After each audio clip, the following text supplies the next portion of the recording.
Hey guys, got another one for us. It's I guess it's a tail wheel. I don't actually know what size machine, but this is a tail wheel that goes onto a trencher, a large trenching machine. It looks similar to what looks to be like a large chainsaw. Have you ever seen those long arms that go out? I forget exactly how this works. Hadn't seen one of these in a long time. But either way, this guy's busted up around here, and this guy's busted up right in here. This is going to be an interesting challenge to be able to try and squeeze that back on there. I'll have to gouge all this old weld off naturally and try and squeeze it down. I don't know if I'll use a chain come along or just maybe heating and a beating as I'm making my way around once I find a decent spot to start with. So this looks to be fairly centered. It's not machine centered, and the customer was okay with that because there is some slop in the wheel, in the chain itself, that will allow for a little bit of a wiggle. I'm going to try and take some measurements and see if we can get it a little bit closer to center. And this spins on a set of bearings right here, so that he said that was a good surface. It's just this part will kind of wobble a little bit, so I'll try and hammer on it, see if I can wiggle it to its natural position, and then go from there. This is the original beginning of the weld, so that is still good. So I will gouge from here, and once I make it all the way around, then I'll replace this weld here. So let's see if we can get started on this. Hopefully it's not too terribly bad. All right, let's go.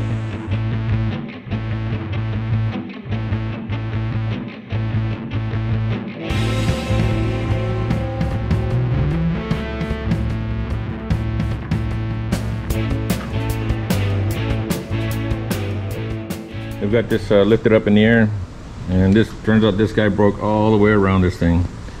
And so what happens here is there's a big wheel, big diameter wheel that bolts up to this surface, and a big diameter wheel that bolts up to this surface, and that runs between the chain links of the trencher. So this is a tail wheel for one of those big trenching machines. So the problem is that, of course, this busted loose. Now I didn't realize how loose until I got it up here, but look at that. That is way loose.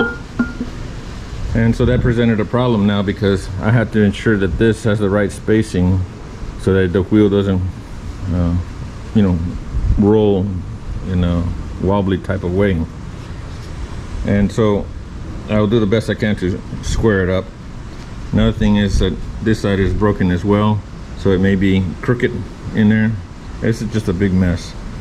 But the customer did say that if I get it close enough, so long as I have the proper measurement, they would try and skim these surfaces here. This one there, that one there, because this is a sealing surface as well. And this one here as well. So they'll put it on the lathe, spin it, just slightly skim it. So that'll be good. So for now, we're gonna put it on our little slingshot brackets right in here, tack it onto the table so we can spin it and see how wobbly it is, and maybe tap it here and there and try and hold it in position. So that's next.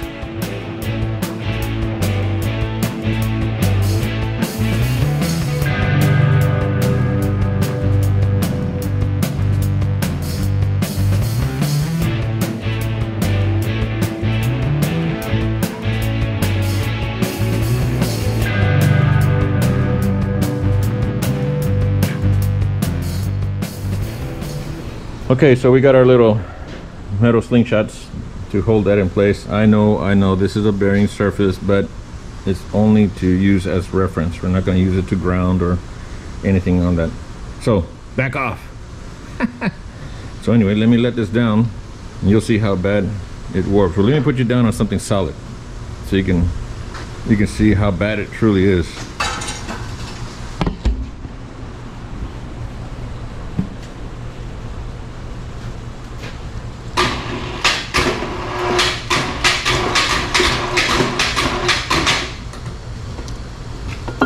Oh man, I could almost slide it off.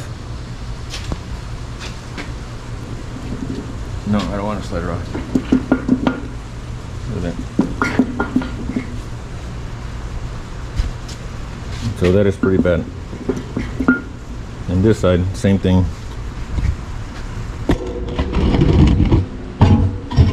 And depending on how high or how low I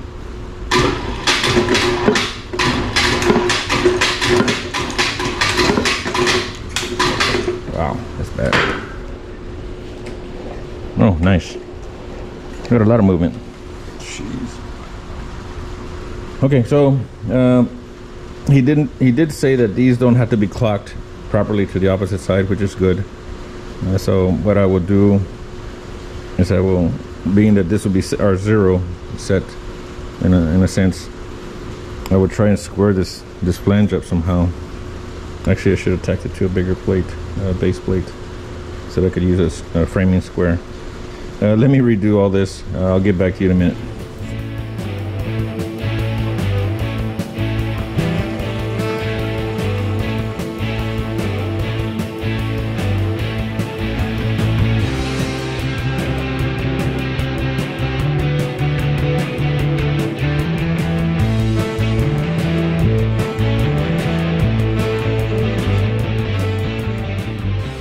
I don't know if you caught some of that, but what we did was we put it on our yokes here again, and I needed a bigger plate surface to get a square reference mark off of. I don't have a lathe big enough to carry this, so there's no way of telling how straight this is going to be. So what I did do is try and get to where the end of this shaft is square, and that's what we were doing, getting this square to the table like that. So that's pretty close, right? So at least we know that it's square to the table. And then what I can do is try and square this surface up as I work around it. Now, one of the things I'm gonna have to do, being as how it's really loose, look here, it's really loose.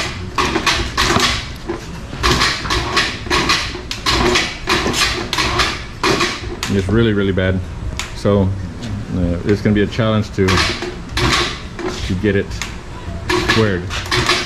And then of course this side here is completely loose as well, so that it's not good. But we'll do the same process, right? Just tack in some spots. What I'm going to do is make sure that this is square to the table, this is square to the table, and I will tack weld right there and right there. Oh, sorry, right here and right here in the bottom, top and bottom. So that'll hold it in its position. We'll rotate it 90 degrees, and then we'll pivot it and move it, and then tack it as well. And then what I will do from that point is most likely run a weld around the perimeter to hold it as I gouge and weld in spots, and hopefully it stays straight. I will do the same thing with this side here, because this side is really busted up. So another good thing is that this thing is full of grease, so that's going to be real fun trying to arc gouge in there and make anything hold, at least for the moment. So a lot of fun. Be a welder, they said. It'll be fun. Actually, it is fun because it's challenging, right? They give it to me because it's tough, and that's fine. That's our job. So let's keep moving.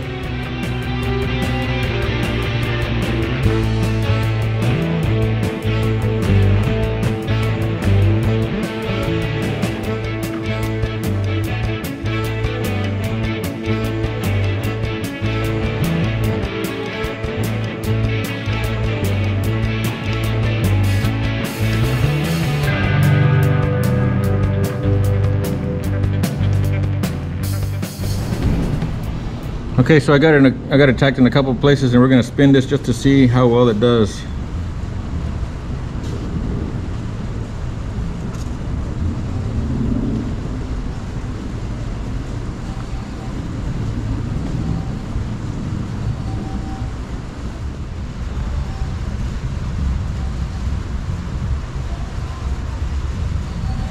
Good. Okay, so we got it pretty close. It looks like it's pretty straight. So now the challenge will be to add welds around here without letting it warp or pull anymore. And like I mentioned, the grease is full of grease. I don't know exactly what goes in there, but either way, it's full of grease. So we're gonna have to try and do as much as we can to get around it. and tack all the way around. So let's do that next, and hopefully it'll stay straight.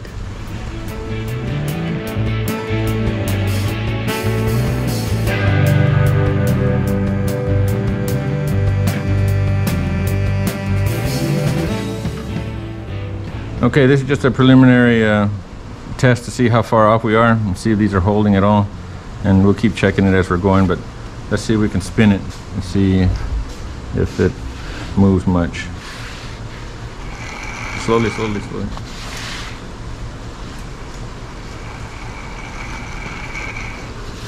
We're at about 10 thousandths, 15 thousandths.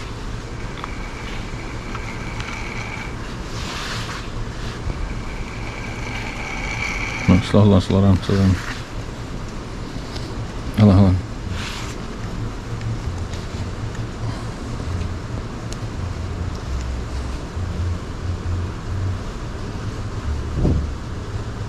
Okay, try that there. About 9 thousandths.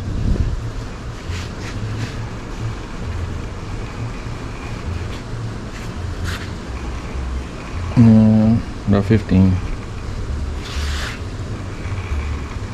That'll be close enough. Okay. Okay, well, I'm happy with that. They'll be able to true that up, and you know, realistically, it may get even worse than that because it's just the way it is. A lot of welding, a lot of pulling. All right, keep going.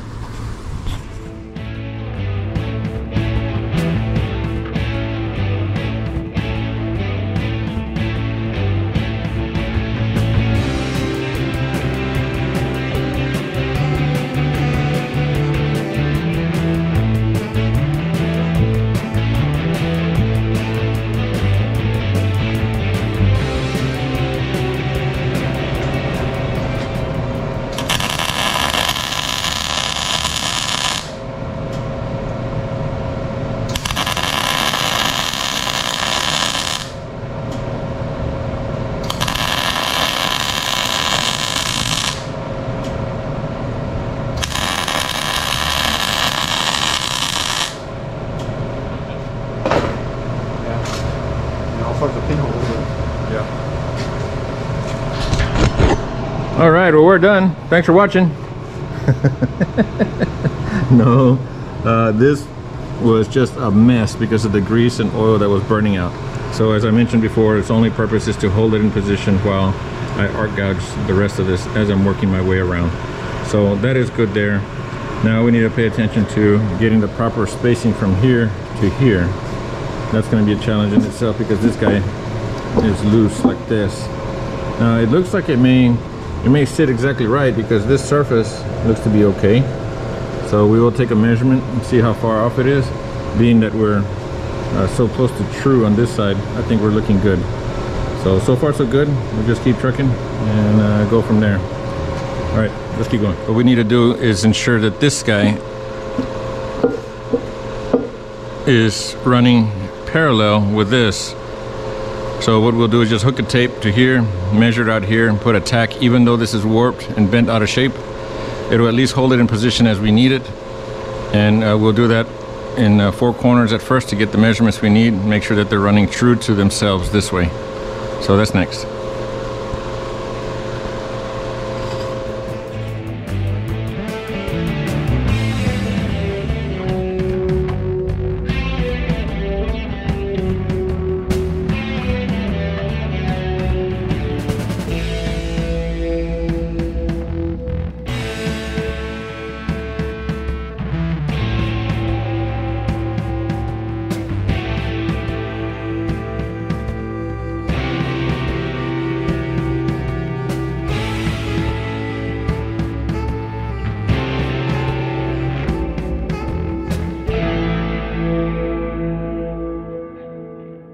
Tacked around the perimeter, and it's looking good as far as here.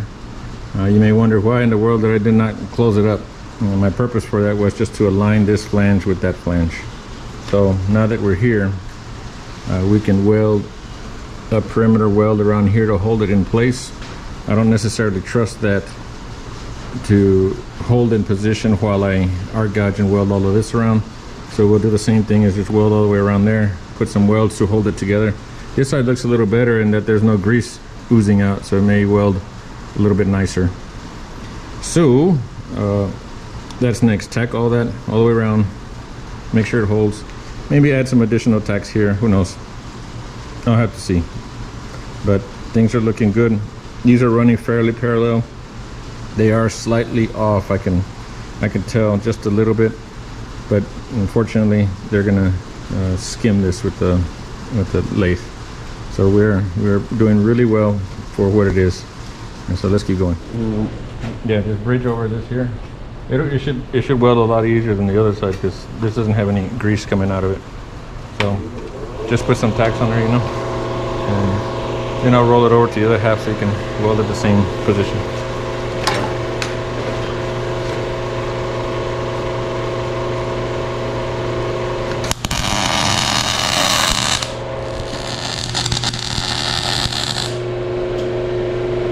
Good, I'll get it. I'll roll it for you. Okay, good. May not have to go as wide, but it's close enough.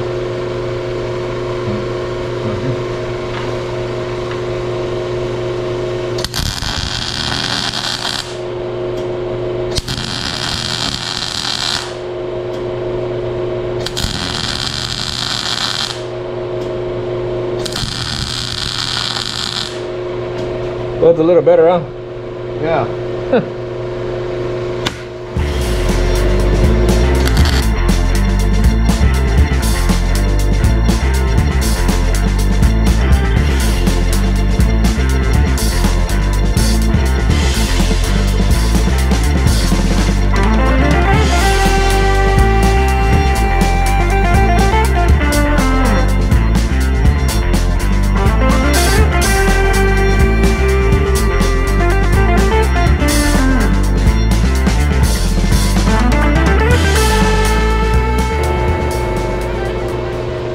You don't have to go so wide if you don't have to, just as long as you bridge across the opening, you know?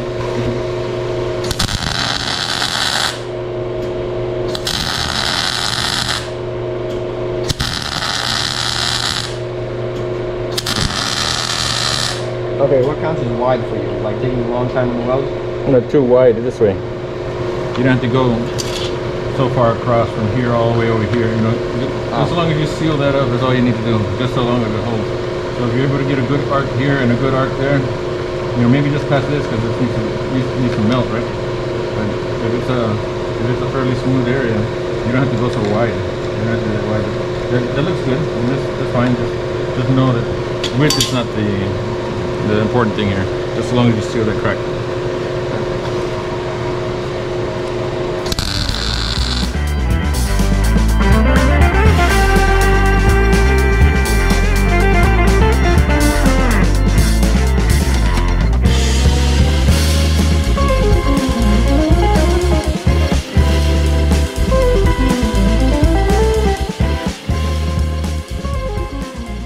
That looks pretty good for stitch welding. Great job. No grease. Okay, before you get mad at me about that, don't get mad at me about that. Emery cloth does wonders. All right, so that will hold in position while we start arc gouging either this. No, actually, I will fix that first. These guys first, because that way those are solid before I start hammering and beating on this thing, because some of these areas warped up and just not good. We're gonna have to heat it with a rosebud, hammer it down, heat it, hammer it, you know how it goes. So that's what I'll have to do with that. And so this is looking really good for now. Nice welds to hold around the perimeter so it doesn't move anymore. We got the measurement we needed, and we may be off a 16th or so here and there, but they're gonna machine it, so good for them and good for me. So we're gonna grab a quick bite to eat, and then we'll get to gouging this thing. All right, now that this is held in position where it's at, what I can do is start gouging in deep in there, and once I do that in certain spots, I can add big tacks as I'm going all the way around so that it holds its position. Same thing with this side over here. Gouge here with big tacks, and then it'll hold its position at that point. So next up, gouging.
I got done with gouging and stitching and gouging and stitching with the MIG.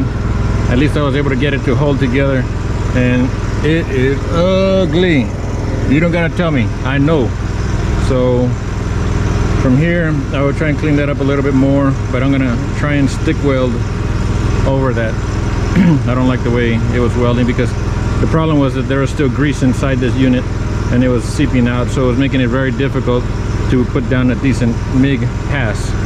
So I'll try and stick weld over this and try and boil out some of those impurities, and then we'll go from there. I'm going to leave it in this position and just weld it from here, and that way counterclockwise I'll roll it and keep welding it out. So I think I'm going to try and use some 332 unless I find that 1/8 inch works okay.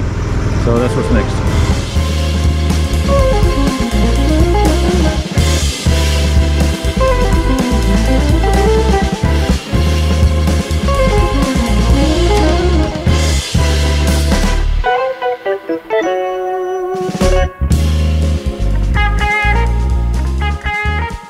This is plenty warm.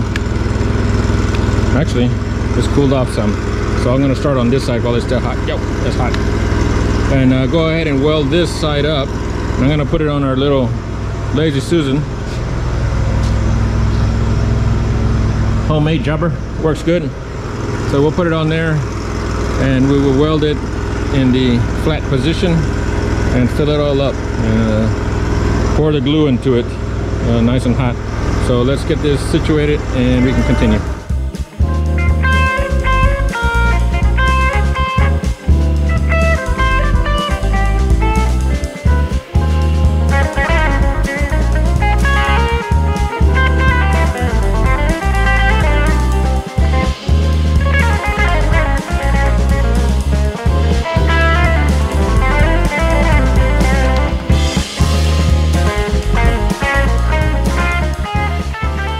Looks like I have a little sit-down job for a few minutes at least until I fill it all in. Shouldn't be too long. I'm gonna get it close to flush, then try and grind on it, grind the edges and clean that up a little bit better. And I'm gonna try and lay down as flat of a pass as possible ultimately. So that's next.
All right, so that'll about do it on these sides. It's about as good as I could get for what it is.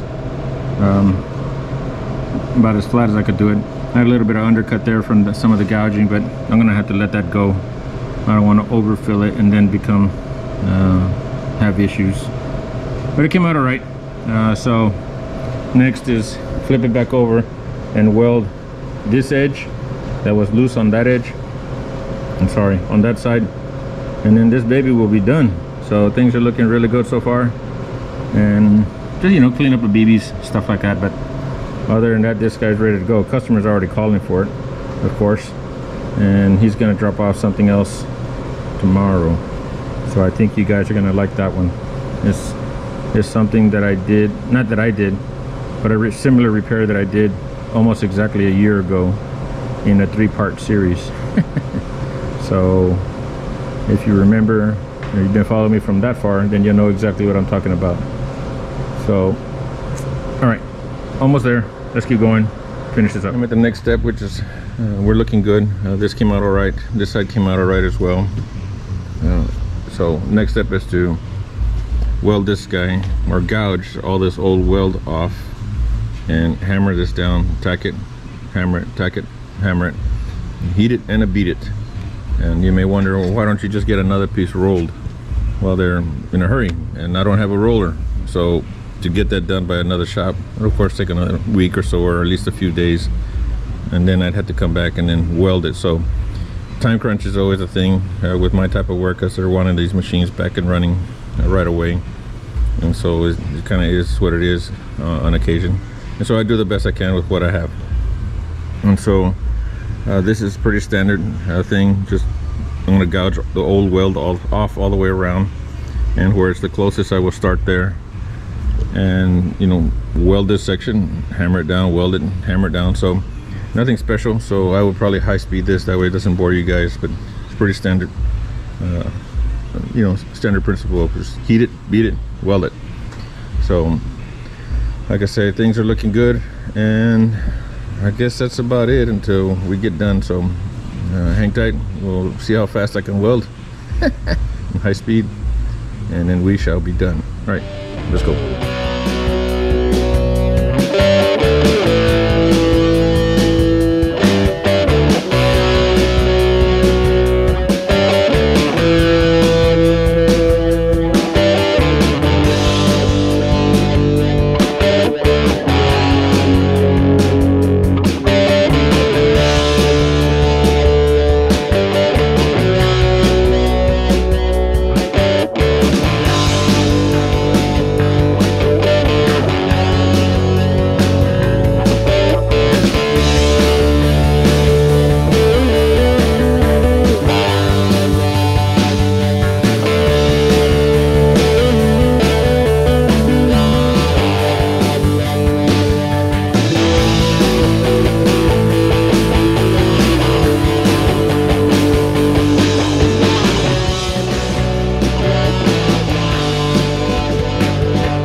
All right, so after a little heating and a beating, got it done all the way around. My son did a great job on tacking those as we were going. Some may ask, well, why didn't you just weld it all at once? Well, it's kind of tough when you have these pieces that are flared out like this, and you really can't get to it that way. You can't squeeze it all back down and then weld it all at once. So we opted to just put some hot tacks, like hot welds, instead of just a straight weld, and it worked. Right, so you do 5 or 6 of those hot tacks, hammer it down, keep going until you get all the way around and you're done. So that worked out really nice. And so now this is done. Customer is going to be on the way. He's bringing about another project that you guys might enjoy. So I appreciate your support, and that should do it for this one. I think we're done. Yep. Time for the next one. Be able to get a little bit of a break here before it shows up. So, all right, thanks for the follow. I hope you guys enjoyed it. Hope you guys learned something, and we'll catch you guys later.